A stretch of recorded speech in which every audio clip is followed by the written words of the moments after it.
By early 1944, the war in the Southwest and South Pacific had shifted from stopping Japanese expansion to isolating and neutralizing major Japanese bases without necessarily capturing them. The Allied advance through New Guinea and the Solomon Islands in 1943 had narrowed Japan's operational freedom around the Bismarck Archipelago. Air and naval pressure had reduced Japanese shipping capacity and made reinforcement routes increasingly costly, while new Allied airfields steadily pushed the effective range of fighters and medium bombers northward. In this setting, New Ireland and its main Japanese base at Kavieng became a planning problem for both sides. For Japan, Kavieng served as a forward position, supporting the larger base complex at Rabaul on New Britain, and as a node in the defensive sea lanes between Truk, the Carolines, and the Bismarcks.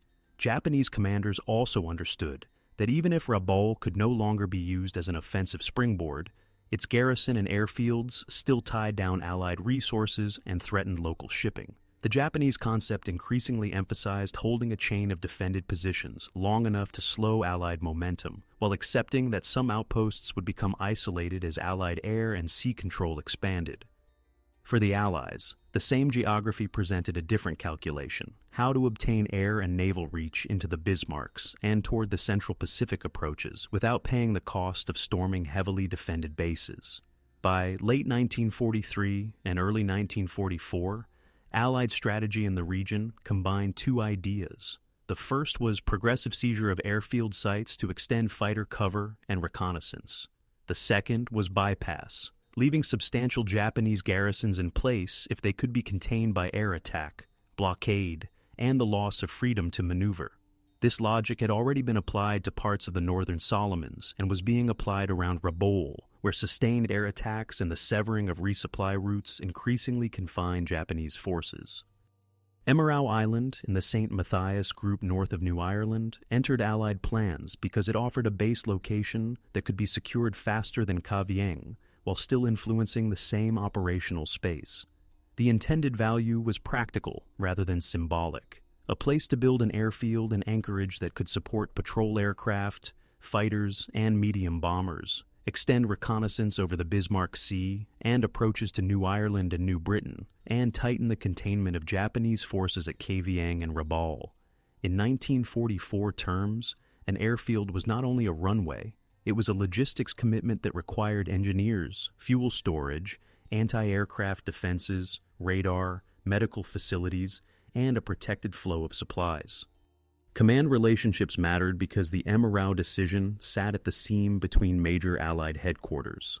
Operations in the region were coordinated across Allied naval and air forces and ground formations, with planning shaped by the broader cartwheel approach of compressing and isolating Rabaul while advancing toward future objectives in the Western Pacific. The selection of Emirau reflected a preference for targets where amphibious shipping could be used efficiently. Engineering units could rapidly create operating infrastructure, and the risk of a major land battle could be minimized. Intelligence estimates drove the level of risk the Allies were willing to accept.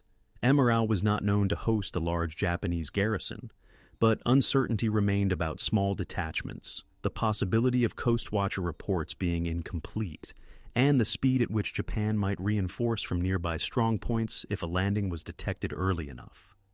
A separate but related estimate concerned Kavieng itself. Japanese strength there was widely assessed as substantial, measured in many thousands of troops, large enough that a direct assault would likely require a major commitment in ground forces and sustained naval gunfire and air support. Avoiding that cost, while still gaining the operational benefits of a forward base, became the central premise of the Emirau plan. Civilian conditions formed a quieter precondition. The St. Matthias group had a resident island population living under wartime disruption since 1942, with Japanese occupation altering labor demands, food security, and movement between islands. For local communities, the approach of a new amphibious operation implied competing risks: the immediate dangers of bombardment or skirmishing, the requisitioning of land and labor for airfield construction, and the longer-term uncertainty of who would control local administration and supply. These realities did not determine high command decisions, but they shaped what occupation and liberation meant on the ground. a rapid change in authority followed by months of construction and military routine. By mid-March 1944, the preconditions for an Allied move against Emirau were in place. Allied air and sea power had made large-scale Japanese counter-concentration difficult. Nearby, Japanese bases remained dangerous but increasingly constrained, and Allied planners prioritized forward airfield sites that advanced operational reach while avoiding a direct battle for the largest garrisons. Emirau, therefore, became a test of whether speed, engineering capacity, and controlled risk could deliver strategic effects comparable to a much larger assault, without turning the operation into the kind of attritional campaign both sides were trying, for different reasons, to avoid. On 12 March 1944, Higher Headquarters canceled the planned seizure of Kavieng and directed that the Rabaul-Kavieng area be further isolated with a minimum commitment of forces. Admiral William Halsey, Jr., commanding in the South Pacific, passed the new direction to Rear Admiral Theodore S. Wilkinson and set a fixed requirement. Emirau was to be occupied on the 20th of March. He changed compressed planning into days. Ships were already being loaded for the earlier Kavieng timetable when the new objective was confirmed. Commodore Lawrence F. Rife Snyder was appointed to command the amphibious operation. Brigadier General Alfred H. Noble was assigned command of the expeditionary troops and was slated to become island commander. The landing force was Lieutenant Colonel Alan Shapley's 4th Marines, reinforced with amphibian tractor elements, armor in M4 Shermans, Pioneer and service detachments, and a composite anti-aircraft element. On the Japanese side, the practical reality was that Emirau itself was not held in strength at this stage of the war. Allied reconnaissance on March 16th reported no indications of enemy installations, and subsequent contact with island residents after the landing confirmed that Japanese forces had departed the island earlier, leaving only small remnants elsewhere in the St. Matthias group. For Japanese commanders responsible for New Ireland and the Bismarcks, the immediate problem was less an Emirau garrison fight and more the broader erosion of mobility. Limited air cover, reduced shipping safety, and an increasing inability to contest Allied landings at distant points without exposing assets to attrition. The assault convoy moved in 2 echelons. The 1st and 2nd Battalions, 4th Marines, embarked in 9 high-speed transports, while the balance of the force sailed in dock landing ships, Epping Forest, Gunston Hall, and Lindenwald, and the attack transport Callaway. The shipping plan reflected the engineering problem at Emirau. Fringing reefs required tracked landing vehicles, and heavier equipment depended on landing craft that had to be launched and recovered safely offshore. At 6:05 on 20th March 1944, the attack group reached the transport area. 66 LVTs were launched, assault troops transferred from the APDs into the amphibious tractors, and F-4U Corsairs of VMF 218 conducted a final aerial check for signs of Japanese activity. The first waves landed on schedule, boats carrying the reserve battalion grounded on the reef, and Marines waded ashore through shallow water. The opening hours produced logistical friction rather than combat. A malfunction in a dock landing ship flooding system delayed the launch of LCTs carrying tanks, which had to be hauled out by a tug. A separate detachment moving to secure nearby Ilo Musau triggered a brief burst of fire based on a suspected contact. 1 American was injured by a shell fragment. Aside from that single casualty, the landing was unopposed, and by nightfall, 3,727 troops and 844 tons of cargo were ashore. While Emirau itself saw no shore fighting, the broader opening phase included deliberate shaping actions against Japanese expectations.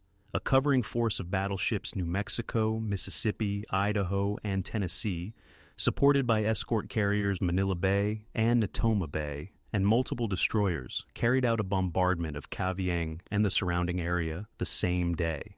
The scale of fire was measured in hundreds of heavy-caliber rounds and thousands of 5-inch shells, intended to sustain pressure on Japanese positions and complicate any attempt to react outward. For Marines on the beaches and for island residents watching a change of authority arrive from the sea, the first day established the central feature of the operation. Emirau was taken by movement and construction capacity rather than by a contested battle line. Patrols began moving cautiously into the interior to verify the intelligence picture, secure key terrain, and locate water points and suitable ground for immediate base development, while unloading priorities shifted from ammunition expenditure to fuel, engineering stores, and communications equipment. In the late summer of 1943, Allied planning around the Bismarcks increasingly reflected a deliberate choice to neutralize Rabaul rather than capture it, and to complete encirclement by acquiring additional airfield sites without committing to large amphibious assaults against every major garrison. Early concepts still included a direct seizure of Kavieng, but staff studies emphasized that the air cover problem over New Ireland made such an operation dependent on carrier support, while competing demands on fleet shipping from the Central Pacific threatened to delay the timetable and create an operational pause. Against that background, Emirau was examined as a bypass alternative that could generate many of the same effects as a Kavieng assault at lower projected cost in landing forces and naval support. The planning premise for Emirau was not a decisive engagement ashore, but the rapid creation of an advanced base system. The operational requirement was to place runways, radar, anti-aircraft defenses, fuel storage, and port handling capacity far enough north to tighten the air and sea containment of the Rabaul-Kavieng complex, and to support sustained patrol and strike activity over the Bismarck Sea approaches. In Marine unit histories, the objective was described in functional terms. The landing enabled construction of airfields from which American aircraft could maintain pressure on the Japanese base at Rabaul, extending the surrounding ring of Allied airfields. That concept imposed a logistics problem that shaped the detailed plan. Emirau had to be turned into a working air and naval facility faster than Japanese forces could adapt their dispositions. The construction program was organized under the Navy 18th Construction Regiment, with multiple CB battalions assigned complementary tasks such as runways and taxiways, roads and camps, port and unloading facilities, and specialized base functions including PT support and fuel distribution. The sequencing mattered. A contemporaneous naval base commendation noted that although the island was occupied on 20th March 1944, construction personnel and equipment were not landed until 25th March, and work was not considered definitely underway until 1st April. From that point, two 7,000-foot airstrips, taxiway systems, shops, camps, an Avgas farm and tanker fill point, PT base facilities, multiple piers and unloading beaches, and roughly 35 to 40 miles of all-weather road were completed on schedule, which the writer attributed to planning for movement and utilization of materials and close coordination among the battalions. Japanese planning in the same period prioritized holding and supplying the larger nodes that still anchored their regional defense posture, even as Allied air and naval pressure reduced freedom of movement. Emirau's lack of permanent defenses and the reported earlier departure of Japanese troops from the island indicated a practical allocation choice. Concentrate limited manpower and logistics on bases such as Kavieng and Rabaul, while accepting that peripheral islands might be lost if the Allies selected them as engineering objectives rather than as battlefield objectives. Public messaging framed the operation in a way that emphasized infrastructure and reach rather than battlefield results. Contemporary reporting linked the capture of Emirau to rapid CB airfield work in earlier operations, described the island's terrain as suitable for aerodromes, and presented the seizure as the establishment of an advanced base in waters previously controlled by Japan, reinforcing the idea that construction speed and base capacity were the decisive measures of success. At 6:05 on 20th March 1944, the assault group reached the transport area off Emirau. Amphibious tractors were launched to cross the fringing reef, and the initial waves went ashore on schedule while carrier and marine aircraft conducted last-minute checks for any signs of defenders. The landing plan assumed that even a lightly held outpost could delay unloading long enough for air attack from the Bismarcks. So, the first hours were treated as a security problem: establish a perimeter, clear likely approaches inland, and open a reliable flow of cargo from ship to beach. The first friction points were mechanical and informational rather than tactical. Tank landing craft intended to carry armor and heavy equipment could not be launched normally because the dock landing ship flooding gear did not function as planned. A fleet tug extracted the loaded craft by tow line. Tanks were landed after the infantry had secured the beach area, not as a decisive factor in combat, but as insurance and training in case later operations required rapid employment of armor from the sea. The decisive early discovery was that the expected clash did not materialize. Local inhabitants reported that only a handful of Japanese had been on Emirau, and that they had departed roughly 2 months earlier. That report reshaped the first week. The Marines shifted from searching for a main defensive position to conducting short patrols, confirming that no organized opposition existed, and preparing beaches, dumps, and communications for follow-up echelons. In this phase, control of terrain meant control of time. The faster the landing force could prove the island secure, the faster engineers and supplies could arrive to convert the capture into a functioning base. Unloading, therefore, became the operational center of gravity. By nightfall on March 20th, 844 tons of bulk cargo had been landed in addition to the weapons and equipment that came in with the assault waves, and the transports departed after sunset, leaving 3,727 men to hold the island and prepare for the next arrivals. For the landing force, the absence of combat reduced immediate casualties, but raised a different risk. Any delay in building defenses, radar coverage, and anti-aircraft positions would invite air attack against an exposed anchorage and beachhead. The only direct contacts with Japanese personnel in the St. Matthias group occurred after the landing and at sea rather than on Emirau itself. Intelligence indicated fuel and ration dumps on Musou and a radio station on a nearby island. On 23 March, destroyers shelled the reported sites. Later local reports suggested the bombardment damaged the dumps and radios sufficiently that the Japanese abandoned what remained and attempted to withdraw toward Kavieng. On the 27th of March, a destroyer intercepted a large canoe carrying Japanese troops about 40 miles south of Musou. Small arms fire followed, and the canoe was sunk with its occupants lost. In practical terms, these brief actions ended the last confirmed resistance in the island group, and reinforced that Emirau would be contested primarily by air and logistics, not by ground battle. With the immediate perimeter stable, the battle on Emirau shifted into measurable tasks: survey airfield sites, improve the beaching and unloading system, and prepare for the arrival of construction battalions. In this campaign, the first engagements were less about taking ground from defenders than about preventing the enemy from re-entering the area and about transforming an undefended island into a base that could support sustained operations against Kavieng and the wider Rabaul perimeter. After the landing, the operation entered its most time-sensitive phase, turning Emirau into a protected forward base before Japanese air or submarine forces could disrupt the buildup. The central risk was not an infantry counterattack on the island, but interruption of the supply pipeline that had to deliver engineers, heavy equipment, fuel, and construction materials across open sea routes exposed to reconnaissance, submarines, and long-range airstrikes from the Bismarcks. Allied ships had withdrawn on the evening of 20th March, leaving the garrison responsible for securing unloading areas and preparing for repeated follow-up arrivals.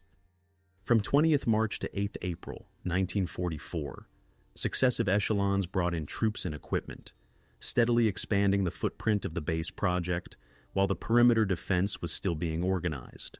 The effort depended on maintaining enough naval cover to keep reported Japanese submarines at distance, and on sustaining air pressure against Japanese airfields at Kavieng and Rabaul to reduce the probability of concentrated attacks against shipping off Emirau.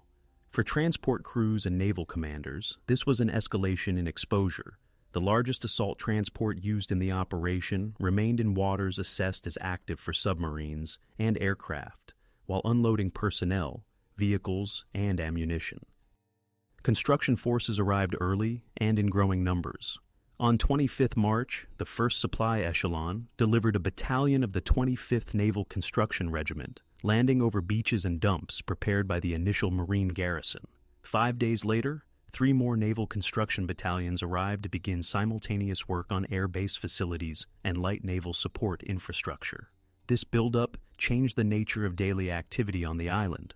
The security mission had to cover work parties, equipment parks, fuel points, and expanding road nets, not only a compact beachhead. The same period saw the maritime security dimension broaden. An MTB squadron began patrols on 26 March, while its operating base was still being prepared, adding a night and coastal interception capability intended to reduce the risk of small surface craft, submarine activity near approaches, and reconnaissance of anchorages. For Japanese planners focused on holding Kavieng and supporting the wider Rabaul defense system, such patrol craft and an emerging airfield network threatened to compress their remaining movement corridors and further restrict resupply by barge or small transport. Engineering priorities were defined by runway length and speed of completion rather than by tactical frontage. Before the end of March, survey teams located sites for two 7,000-foot bomber strips and a separate 5,000-foot fighter field. Heavy construction began on March 31st, meaning that within 11 days of the landing, Emirau's main effort had shifted to earth-moving, drainage, coral surfacing, and the creation of dispersal and service areas. This tempo created its own crisis conditions. Equipment had to be landed across reefs and beaches, then kept operating in tropical humidity and heavy rainfall, while the Garrison simultaneously built anti-aircraft positions and early warning arrangements to protect work sites that now covered multiple miles. Command arrangements adapted to the island's evolving role. Because Emirau was intended primarily as an air base supporting interdiction of Japanese Bismarck's positions, its leadership transitioned from the initial landing commander to an aviation-centered headquarters. Major General James T. Moore, commanding the 1st Marine Aircraft Wing, arrived on 70th April with advance elements of wing headquarters, followed by the forward echelon of Marine Air Group 12 2 days later.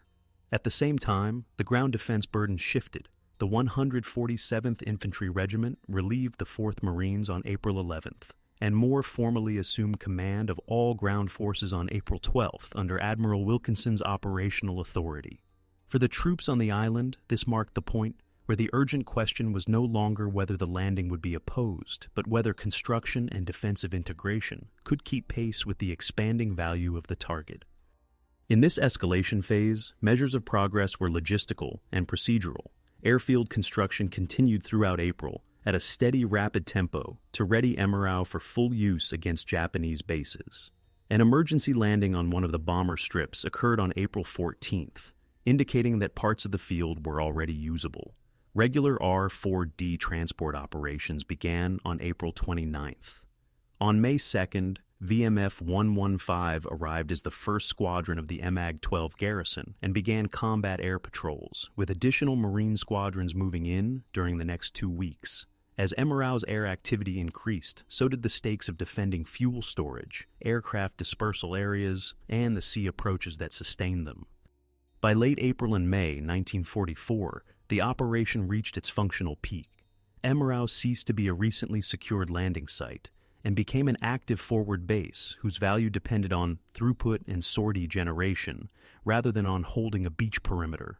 The scale of buildup was measurable. Within a month of the landing, the garrison and construction force had expanded to roughly 18,000 personnel on the island, supported by about 44,000 tons of landed supplies. That concentration of men, fuel, food, and equipment created a new vulnerability profile. The island's main targets became runways, fuel storage, piers and beach dumps, and parked aircraft rather than infantry positions. Construction priorities reflected that logic.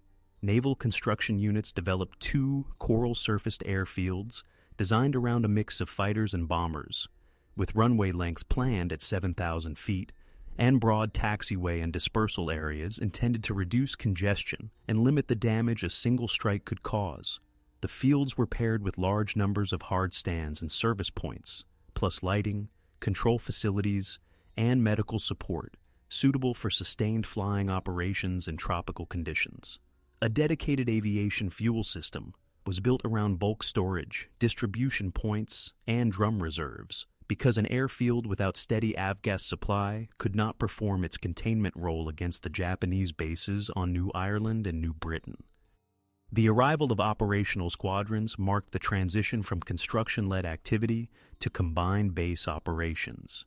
Marine air units began using Emirau as a staging and combat platform in 1944, and the airfield supported both daylight and night operations as the base matured. From mid-1944, U.S. Marine Corps squadrons operating from Emirau included dive bombers and medium bombers, with units documented as flying S, BDS, and PBJ Mitchell variants from the island for extended periods. These deployments were not intended to produce a single decisive air battle over Rabaul or Kavieng. Their purpose was to maintain regular pressure on airfields, harbors, and shipping routes, reinforcing the broader Allied method of blockade and harassment that substituted sustained air-sea denial for amphibious assault. Naval activity also expanded at the same time.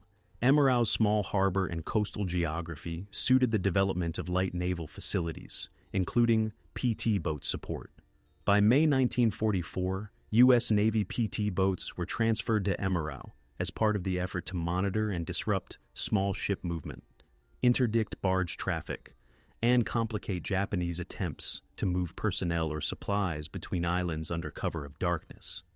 For the base staff, this meant integrating air warning, coastal patrol schedules, and logistics support into a single defensive system. Aviation fuel, engine parts, torpedoes, and medical evacuation all competed for limited unloading capacity and storage space. The defensive burden grew in parallel. Even without a major ground threat, the concentration of aircraft and fuel required layered anti-aircraft protection and early warning. Heavy anti-aircraft elements, including an Australian troop documented on the island, strengthened the base's ability to contest air approaches. Defensive work did not end when the runways were usable.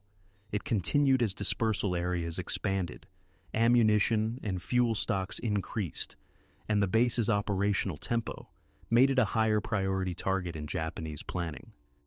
For island residents, the peak phase was defined less by combat than by disruption and administrative change. Emirau had a pre-war population measured in the hundreds, and wartime control shifted again in March 1944. As the base expanded, large areas were taken over for airfields, roads, camps, and dumps. Daily life became shaped by restricted movement near military zones, altered access to shoreline areas, and the presence of large numbers of foreign troops and construction personnel. In practical terms, the most intense period of the campaign was the period when the island's landscape was being rapidly re-engineered to serve as an air and patrol node in the wider encirclement of the Japanese Bismarck's position. As Emirau began functioning as an operating base, the problem of resistance shifted from a search for defenders on the island to a contest over disruption. For U.S. forces, the most credible threats were air attack, submarine activity against shipping, and small unit movements through the surrounding island chain.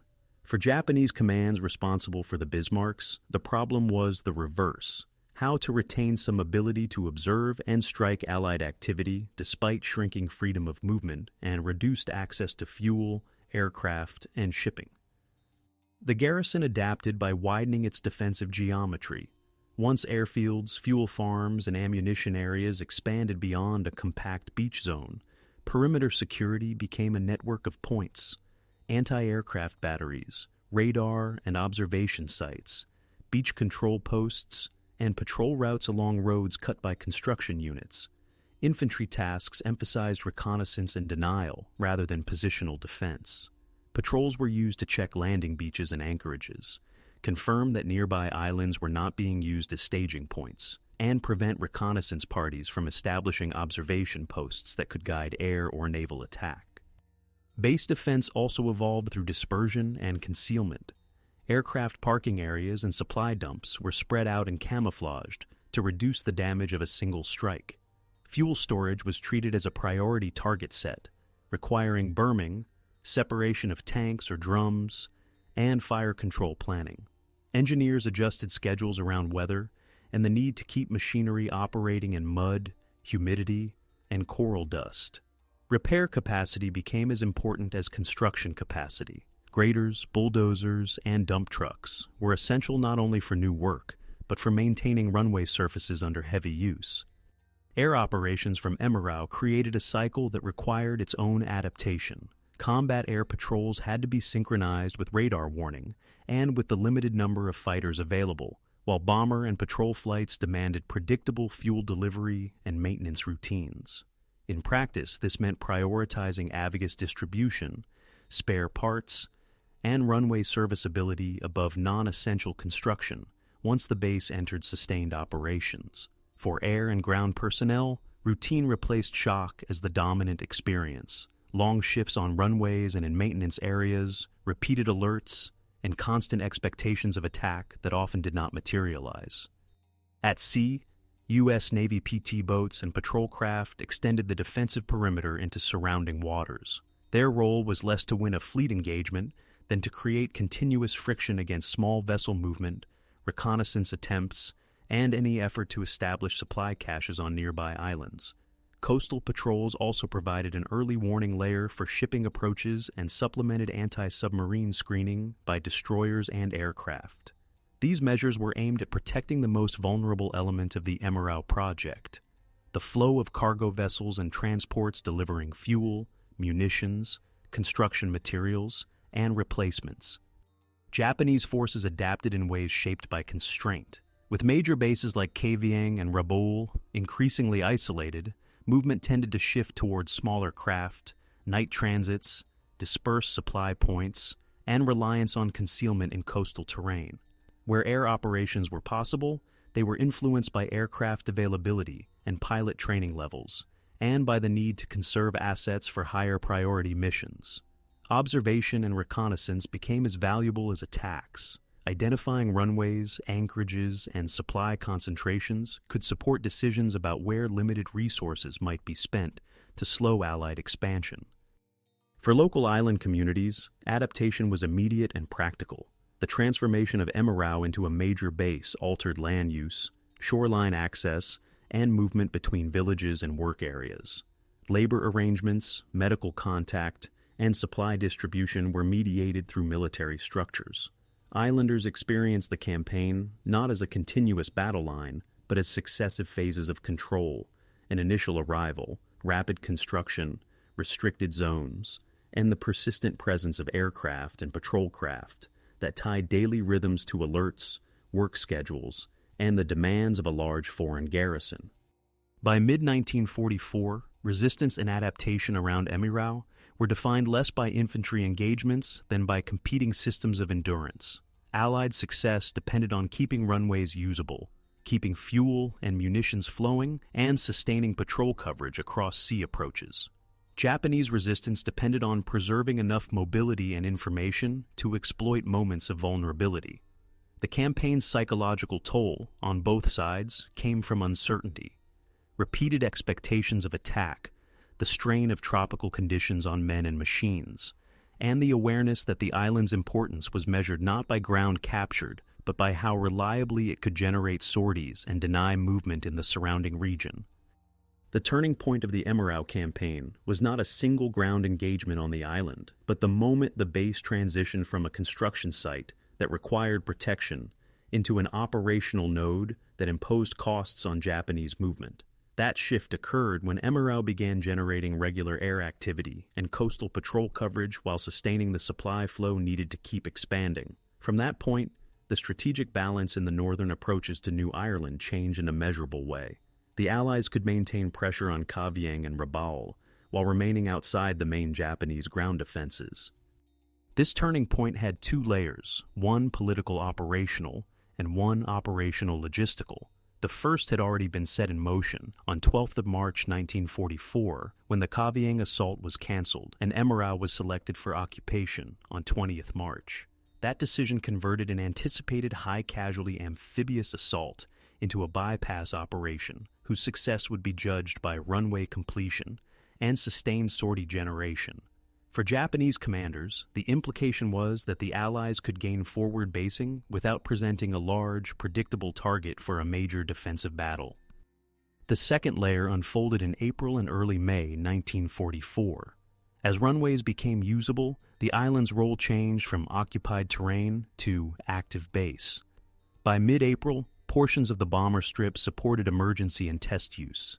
indicating that the airfield had reached a threshold where aircraft could land and depart even before the full system of dispersal areas and support facilities was complete. Late April brought regular transport operations, which increased the speed and reliability of moving personnel, specialized equipment, and critical parts compared with relying solely on sea lift. On May 2nd, the arrival of the 1st Marine Fighter Squadron and the start of combat air patrols marked the operational crossing point. The base could now protect itself in the air while supporting continued construction and the steady arrival of supplies. At that stage, Japanese options narrowed. A large-scale counterlanding against Emirau was not feasible given distance, shipping vulnerability, and the need to prioritize defense of stronger points. Air attack remained theoretically possible, but the requirements to organize strikes at range, find the target through reconnaissance, and then sustain losses against growing anti-aircraft defenses and fighter patrols made concentrated attacks increasingly difficult. As a result, Japanese forces in the Kavieng-Rabaul system faced a compounded constraint. They were being isolated by blockade and air interdiction, while new Allied bases reduced the gaps through which small vessels and aircraft could move. For Allied commanders, the turning point confirmed that bypass strategy could deliver operational leverage without consuming the infantry divisions, naval gunfire time, and amphibious shipping that a Kavieng assault would have required. Emirau's value was not that it destroyed a Japanese garrison on the island, but that it made the continued Japanese occupation of Kavieng and the wider Rabaul complex less relevant to the war's direction. Once Emirau could sustain fighters, bombers, and patrol craft, it contributed to an environment where Japanese forces could remain in place but with declining ability to influence surrounding sea lanes or threaten Allied movement. For those living on Emirau, the turning point was experienced as permanence. The early uncertainty of the landing gave way to an enduring base structure: roads, camps, airstrips, fuel storage, and restricted zones that reshaped the island's daily geography.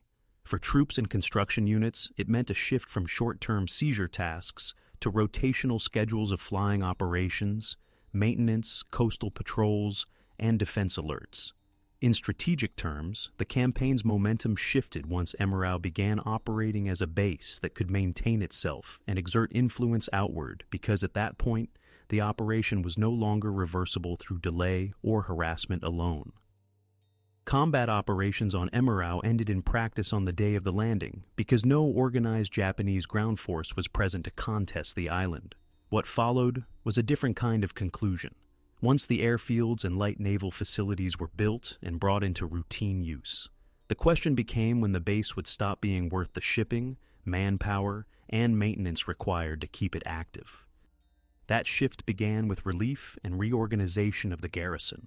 The 4th Marines were relieved by the U.S. Army 147th Infantry Regiment on April 11, 1944. On April 12th, Island Command passed from the original landing commander to Major General James T. Moore, commanding general of the 1st Marine Aircraft Wing, reflecting Emirau's primary function as an aviation base rather than a frontline infantry position.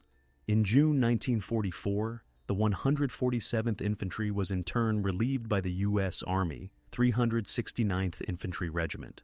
In August, General Douglas MacArthur directed that responsibility for garrisoning Emirau would transfer to the Australian Army, and the Australian 8th Infantry Battalion assumed the garrison role on the 30th of September 1944, supported by Australian administrative elements already on the island. These handovers marked the practical end of the expeditionary phase and the start of a holding phase. The base itself reached a comparable transition late in 1944. Marine Aircraft Group 12 operated from Emirau until December 1944, when it moved forward to Leyte as Allied air priorities shifted into the Philippines. After MAG-12's departure, Royal New Zealand Air Force squadrons operated from the island, maintaining patrol and reconnaissance coverage while the strategic center of gravity moved westward. The construction effort also wound down. The major U.S. naval construction units departed by December 1944, indicating that the build phase had ended and Emirau had become a maintained facility rather than a developing one. Japanese forces did not withdraw from Emirau in the conventional sense because they had already abandoned it before the landing. The operational consequence for Japan was indirect. Emirau's activation tightened Allied surveillance and interdiction around New Ireland and the Bismarcks, while the main Japanese garrison at Kavieng remained in place but increasingly confined by reduced mobility and limited resupply options. For Japanese troops in those larger enclaves, the aftermath was defined by isolation, continued occupation without the ability to change the wider operational situation as the main Allied advance moved past them. For the Allied side, the drawdown proceeded in steps tied to the larger campaign timeline. On March 20th, 1945, MacArthur authorized a reduction of Emirau's garrison to a single company of the Australian 8th Infantry Battalion, a formal acknowledgement that the base no longer needed a full battalion-level defense posture. In June 1945, that remaining company was withdrawn. RNZAF units maintained a bomber reconnaissance squadron on the island until July 1945 and a fighter squadron until August 1945, after which remaining forces were withdrawn as the Pacific War reached its final phase. For Emirau's civilian population, the immediate aftermath was not a post-battle recovery from destroyed urban areas, but a prolonged period of altered land use. Airfields, roads, camps, fuel storage, and restricted zones reshaped access to gardens, shoreline areas, and movement routes. When the garrison and flying units were reduced and then removed, the island inherited infrastructure, disturbed ground, and leftover military material. In that sense, the end of combat operations did not mean an immediate return to pre-war conditions. It meant a gradual transfer from a high-density wartime base to a depopulated, residual military landscape whose most direct effects were environmental and administrative rather than battlefield casualties. In retrospect, Emirau's significance lies in what it demonstrated about the late 1943 to 1944 Allied method in the Southwest Pacific. Influence could be gained without capturing every defended position. The island did not become known for a prolonged ground battle, because Japanese forces were not present in strength when the landing took place. Its operational importance was therefore measured by a different standard than many amphibious operations. The speed with which an undefended objective could be converted into a base that reshaped air and sea control in a wider area. For Allied command, Emirau validated the practical logic behind bypass and containment in the Bismarcks. It offered forward basing that supported continuing pressure on the Kavieng-Rabaul system, while avoiding the manpower and shipping requirements associated with a direct assault on Kavieng. In that sense, the operation's legacy is tied to decision-making under constraints, amphibious lift, carrier availability, and competing priorities in the Central and Southwest Pacific. Emirau's build-out showed that engineering capacity, logistics planning, and sustained naval protection could substitute for a large land battle when the strategic goal was isolation, rather than occupation of a major enemy base. For Japanese forces, Emirau's legacy is best understood through the consequences for nearby garrisons, rather than through events on the island itself. As Allied airfields and patrol coverage expanded, bases such as Kavieng could remain occupied, but with decreasing ability to influence surrounding sea lanes or threaten Allied movement. This contributed to a broader pattern seen across the region in 1944. Japanese forces were increasingly tasked with holding fixed positions, while the operational initiative shifted away from them. In Japanese terms, the outcome reinforced the dilemma of late-war perimeter defense in the Bismarcks. Limited shipping and air resources constrained the ability to contest landings at distant points, even when larger garrisons remained intact at major bases. Emirau also had a more limited but traceable place in the post-war understanding of the Pacific Campaign. It tends to appear in histories as a supporting operation within the encirclement of Rabaul and the neutralization of New Ireland and New Britain, rather than as a campaign that redirected the war on its own. This affects commemoration and memory. Units and construction battalions recorded as a case where the defining effort was building runways, roads, fuel storage, coastal facilities, and the defensive network required to protect them. Veterans' accounts and official summaries often emphasize the tempo of construction, the management of unloading across reefs, and the routine strain of tropical maintenance and alert cycles, rather than a narrative of decisive combat. For local communities in the St. Matthias group, the long-term legacy was more concrete than strategic. The wartime period brought successive administrations and the reallocation of land to airfields, camps, roads, and restricted areas.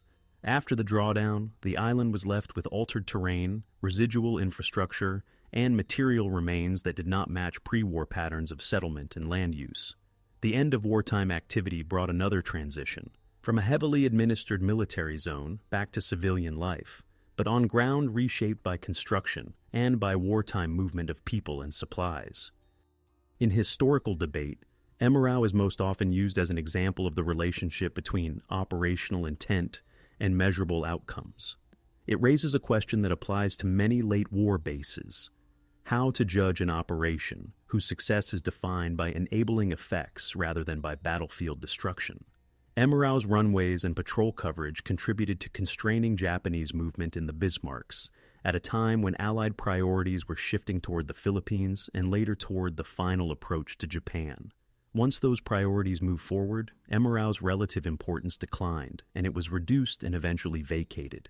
The operation's significance therefore sits in the middle ground between tactical combat and grand strategy. It was a deliberate choice to spend resources on construction and sustained pressure rather than on a major amphibious assault, and it illustrates how late war campaigns in the Pacific were often decided by logistics, basing, and the control of movement corridors as much as by direct confrontation.